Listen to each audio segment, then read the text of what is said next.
Online থেকে order করে হাতে পেলাম এই জনপ্রিয় পোর্টেবল এলইডি ডিসপ্লে ফ্যান, কিন্তু অন করতে দেখি পুরোই নষ্ট।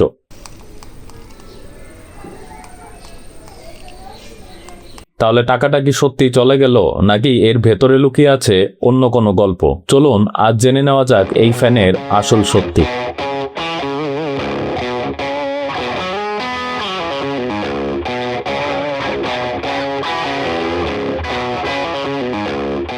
বাহ্যিকভাবে দেখতে কিন্তু এই ফ্যানটি দারুণ। 90 ডিগ্রি অ্যাডজাস্টেবল, এটাকে আপনি সোজা করে রাখতে পারেন, আবার 90 ডিগ্রি অ্যাঙ্গেলে বাঁকিয়ে টেবিলে রেখে বা গলায় ফিতা দিয়ে ঝুলিয়ে ব্যবহার করতে পারবেন। এতে রয়েছে স্মার্ট এলইডি ডিসপ্লে, সামনে আছে ডিজিটাল স্ক্রিন যেখানে ব্যাটারি কত পার্সেন্ট আছে এবং কত স্পিডে চলছে তা আপনি দেখতে পারবেন। ভেতরের মোটর, এখানেই আসল টেকনিকটা কাজে লাগানো হয়েছে এবং এর উপর ডিপেন্ড করে অনেকে না বুঝে কিনে ফেলে। অনেকেই মনে করেন এখানে রয়েছে ব্রাশলেস বা বিএলডিসি মোটর, কিন্তু এর ভেতরে কোনোভাবেই বিএলডিসি মোটর ব্যবহার করা হয়নি।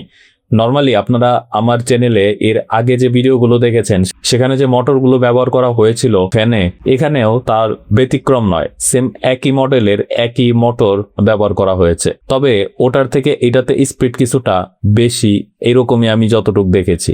কিন্তু এই ফ্যানটি চালানোর মতো ভাগ্য আমার হয়নি, কারণ সমস্যা বাঁধলো তখন যখন এটা আমি আনবক্স করলাম। এটা অনই হতে চাচ্ছিল না। এটা ব্যাটারি প্রবলেম নাকি সার্কিটে অন্য কোনো সমস্যা? অনলাইনে অনেক সময় এমন প্রোডাক্ট চলে আসে যেগুলোতে ডিফেক্ট থাকে, পরবর্তীতে দারাজের রিটার্ন পলিসি অনুযায়ী আমি সেটাকে রিটার্ন করে দিয়েছি, কিন্তু ভিডিওটা রেখে দিয়েছি আপনাদের জন্য। আপনিও যদি এই ফ্যানে কোনো প্রবলেম পেয়ে থাকেন বা আপনার যদি এই ফ্যান সম্পর্কে কোনো অভিজ্ঞতা থেকে থাকে, তাহলে আপনি সেটা অবশ্যই কমেন্ট বক্সে একবার জানিয়ে যাবেন।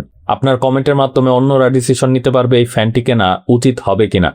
যদিও ওই ফ্যানের ওভারঅল লুকিং সবকিছু দেখে আমার কাছে ফ্যানটি বেশ ভালোই লেগেছে, তবে ফ্যানের প্রাইস অনুযায়ী ফ্যানটা অবশ্যই একটু হাই প্রাইসের বলতেই হবে।